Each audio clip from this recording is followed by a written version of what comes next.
Kapag ang mundo'y magulo at puno ng alinlangan, may alam ka bang tiyak na iyong masasandalan? Minsan ba, napapagod ka na din sa ingay at gulo ng mundo? Yung tipong gusto mo na lang humimlay at sumuko. Kapag ang mundo ay tila unos na walang pahinga, at ang bawat balita'y may dalang pangamba. Kapag ang dibdib mo'y mabigat na tila bato, at ang isip mo'y pagod na sa pakikipagtagpo. Saan ka tutungo? Kanino ka lalapit?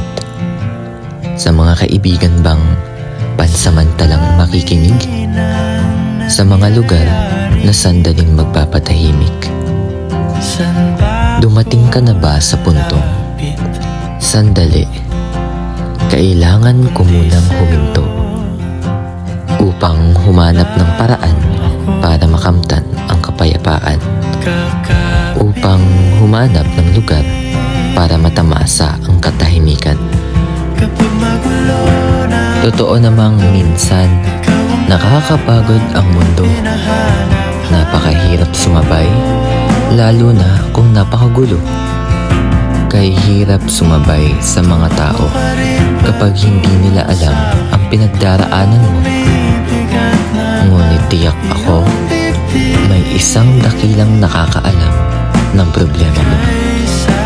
May isang dakila ang tunay na nakakakilala sa'yo. Nag-iintay na isuko sa kanya ang mga problema mo. At lagi mong tatandaan, kapag ang mundo'y tila walang pahinga at ang isip mo'y puno ng pangamba, may simbahan na palaging bukas ang pintuan at isang Diyos na handang makinig sa iyong mga pinagdaraanan. Huwag mong kalilimutan na palagi siyang nandiyan. Handa kang gabayan at palaging ingatan. Kaya't palagi mong tatandaan na ang Diyos at ang simbahan ang tunay na kapayapaan sa mundong puno ng kaguluhan. Sa'yo aking gising hanggang sa pagtulog.